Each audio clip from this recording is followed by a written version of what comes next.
There wasn't a single seat left at the table. They had balloons, custom cupcakes, and champagne flutes lined in pink. I stood quietly in the corner, holding the diaper cake I was told to bring, the one I paid for. My sister giggled, glowing under fairy lights. My mom clinked a glass. And then it happened. She raised her drink and said with a grin, "To our princess and her new home." Everyone clapped. I didn't, because that new home? It was my apartment, the one I'd renovated, furnished, lived in. My dad stood up and pulled out a glossy folder, like this was a magic trick. A deed. Signed. Stamped. Transferred. My hands went cold. My throat dried. I looked around the room. No one looked confused. Just me. No one said, "Wait, isn't that hers?" They smiled like nothing was wrong. Like it wasn't betrayal, just another announcement. My sister beamed. "I can't believe you guys did this for me." And my mom winked. "Your sister's been doing well. She can afford to share." Share? I opened my mouth, then closed it. There are moments when rage burns too hot to scream. When humiliation is so deep, it wraps around your spine and squeezes. So I smiled, set the diaper cake on the table, and left. I didn't slam the door, didn't make a scene, but I did start counting. Not minutes, not hours, appliances. Because if they thought they could gift wrap my life and call it love, they forgot who wired the walls, who bolted in the shelves, who installed every ceiling fan. By 6 a.m. the next morning, everything was gone. Fridge. Oven. Faucets. Handles. Even the damn light switch covers. At 6:41 a.m., my sister texted me. "Is this a joke?" I replied, "Not yet." They thought I'd disappear quietly, but I was just getting started. Because they didn't just steal an apartment. They stole from a woman who builds her own kingdom and doesn't need permission to tear it down. And by the time I'm done, they'll wish they'd never uncorked that champagne. The locksmith arrived at 7:15 a.m. By 7:30, the front door had a new handle, coded, sealed, and owned by me again. Inside, the place looked like a stripped skeleton. I took the couch, the bar stools, even the toilet paper holder from the guest bath. Because I bought it all. Every hinge, every faucet, every shelf, installed by me, paid by me. They didn't inherit a home. They inherited a floor plan. By 9 a.m., my phone lit up like wildfire. First my dad. "This is extreme. Be reasonable." Then my mom. "We didn't think you'd mind. It's family." Then my sister. "You're ruining my baby shower week." I didn't answer. They didn't deserve answers. They deserved consequences. Because while they were playing house with my life, I was quietly building something far more powerful than rooms and walls. Documentation. Bank statements. Receipts. Rental history in my name. Transfer of ownership forged under pressure and lies. All conveniently time-stamped. And tucked neatly into a digital folder labeled Emergency Fire. At noon, my parents showed up at the apartment. Or what was left of it. My mom gasped when she stepped inside. "Where is everything?" she shrieked. I tilted my head. "You mean my things?" My dad's tone hardened. "We can fix this if you calm down." That's when I finally laughed. Calm? I was ice. Glacier calm. And glaciers move slowly, but when they do, they crush everything in their path. "You forged a gift," I said. "Now you're getting the return policy." They followed me outside, still talking, bargaining. But I was already in the truck, halfway down the street before their words caught up to me. This wasn't a tantrum. It was a transfer of power. And I was just beginning to turn off the lights, one switch at a time.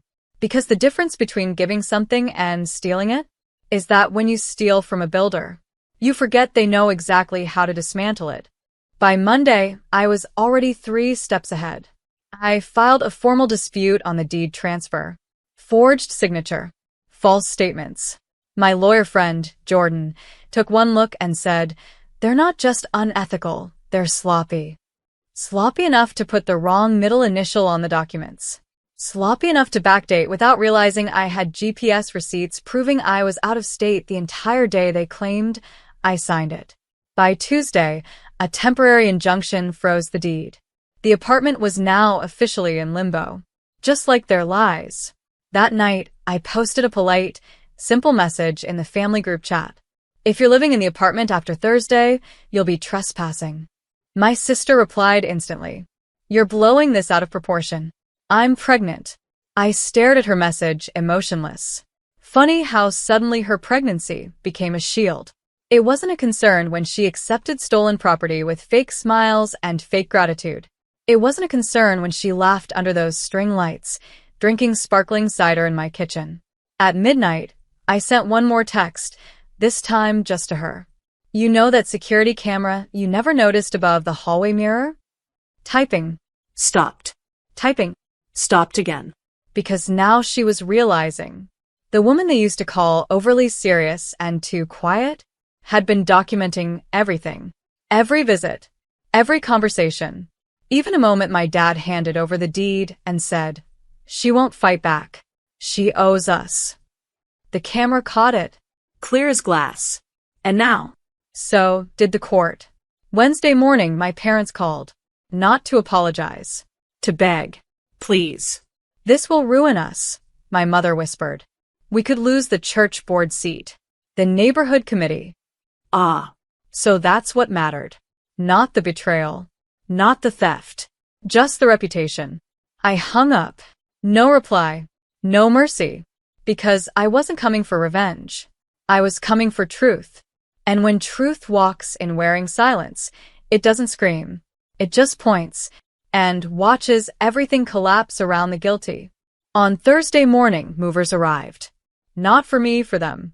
3 uniformed workers stepped inside the apartment at 9 a.m. with a court-approved eviction notice in hand.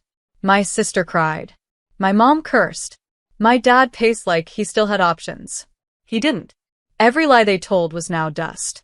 Every smug grin from that baby shower dissolved into panic. My sister screamed, "You can't do this. I'm pregnant." I looked her dead in the eye. You weren't pregnant when you signed my name without consent. They didn't even deny it anymore. Just begged. I stood still in the hallway, arms crossed, watching the workers tape up boxes, clothes, trinkets, a half-built crib. My dad tried to whisper something, maybe plead. I held up a hand. Don't. He paused. We raised you. I nodded. Exactly. You raised me. You taught me how to be quiet when hurt, how to disappear when dismissed. I leaned closer. You just never thought I'd learn how to use that silence. They were given 90 minutes to vacate. I stood outside while the neighbors peeked through blinds, curiosity in their eyes. It wasn't a spectacle. It was a reckoning. At 10:57 a.m., my sister walked past me carrying a diaper bag and nothing else. Her voice cracked. I hope you're happy. I didn't answer. Because it was never about being happy. It was about finally being heard without having to raise my voice. By 11 a.m., the locks were changed again. Not by me. By court order. I stood in the doorway, staring at the shell of a home I once built with dreams, not knowing the people I loved would rob me blind. But this time, there was no shame. Just clarity. They took my home. So I took their illusion. And when the world saw them for what they really were, not victims, not a happy family, just thieves in matching holiday sweaters, that's when I knew. They were never losing a home. They were just finally losing access to me. That line kept echoing. I hope you're happy. Like happiness was ever the point. Like they hadn't stood in a room full of cake and cameras, celebrating the theft of my life like it was confetti-worthy. But since they wanted to talk about hope, I hoped the motel pillows were flat. I hoped the mini fridge rattled all night. And I hoped every time my sister opened an empty kitchen drawer, she remembered exactly who used to stock it with groceries she never paid for. By Friday, the group chat was quiet. No baby updates. No mom's good morning memes. Just silence. Then Saturday morning a knock. I watched from the peephole. My mom stood there, holding a grocery bag. Something told me it wasn't food.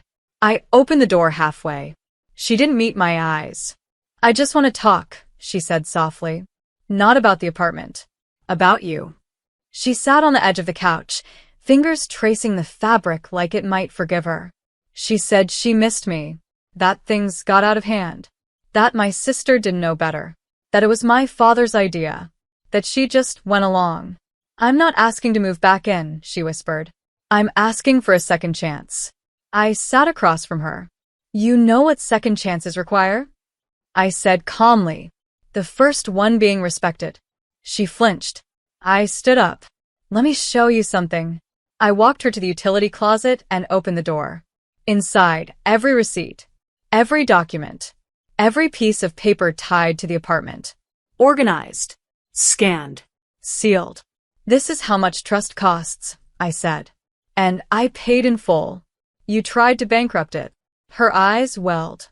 But I didn't feel sympathy. Only release. She left without finishing the tea she didn't deserve. And I sat there for a long time afterward, letting the silence fill every inch of me. Because for once, I wasn't the one left standing empty. I was whole. And they were the ones knocking on locked doors, asking for a version of me that no longer existed. By Monday, the whispers started. From church friends. From cousins who only called when someone died. From fake aunts with too much perfume and no loyalty. They didn't know the whole story, but they heard enough to pick sides. She's tearing the family apart. All over an apartment? Her sister's pregnant, for God's sake. I didn't respond, because I'd lived my whole life under that roof of guilt, where obedience was love and silence was survival. But not anymore. Instead, I printed every document, every timeline, made a file labeled for anyone who thinks I'm the villain. I sent it to the family group chat. No caption, no drama, just truth, receipts of payments, emails showing forged consent, screenshots of my sister bragging to her friend. We're finally getting her place, she'll understand. She didn't mean for me to see that one, but she sent it to the wrong thread. And once the truth was out, the silence became theirs, not mine. By Wednesday, I got a message from Uncle Dave. I'm sorry. I didn't know. If you ever need anything, you let me know. Funny how quickly people apologize when the story's no longer edited by manipulators in matching church outfits. That night, I went to the apartment, sat on the living room floor, surrounded by boxes and clean air. I decided not to keep it. Too much history soaked into the walls. But before I let it go, I walked through each room, one last time. Not mourning. Documenting. Because I wanted to remember what it looked like to reclaim something stolen without screaming. What it meant to walk through fire without burning down who I am. They said I overreacted. That I was cold. But they forgot. I was always the quiet one. The fixer. The builder. The backbone. Until I stopped letting broken people lean on me like I owed them a place to collapse. And when I finally stood on my own, I didn't raise my voice. I raised the rent on their comfort. Thursday, 6:41 p.m. My sister texted again. Be honest. Did you hire someone to take the washer and dryer? I stared at my phone and smiled. She still didn't get it. I didn't hire anyone. I just reclaimed what I bought. No warning. No guilt. No second guess. That night, I scheduled one last delivery. Not to the apartment. To their new address. The one they were now crashing in temporarily, according to a cousin who couldn't keep secrets. Friday, 8 a.m. A truck pulled into the motel parking lot. Two men in uniforms rolled out a massive box wrapped in black plastic. No return label. No sender. Inside, a full-sized mirror. And, taped to it, a copy of the baby shower group photo. Everyone smiling. Me, off to the side, holding the diaper cake. At the bottom of the mirror, I'd written 6 words in silver marker. Look who stole the wrong woman. My sister called me within minutes. But I didn't pick up. I let her voice go to voicemail, rambling, angry, crying. Then she texted. Are you seriously doing all this because of a deed? And that's when I knew. She still thought this was about property. She still didn't understand this was about identity. Because when you're always the one who gives, They forget you were never built to be stepped on. They forget that you kept the lights on when no one thanked you, that you kept quiet for peace, not weakness. But peace has an expiration date, and mine had been up since the moment they toasted new beginnings, with champagne poured over my name. So, I did the one thing they never expected. I walked away. Not with a bang, but with every single piece of power I'd ever handed them, quietly pulled back into my own two hands. And as I watched their drama explode through the family like wildfire, I didn't say a word, because silence, when earned, isn't empty. It's loaded. Calm. And devastating. Just like me. It sold in 2 days. Full asking price. No negotiations. Clean title. Cash offer.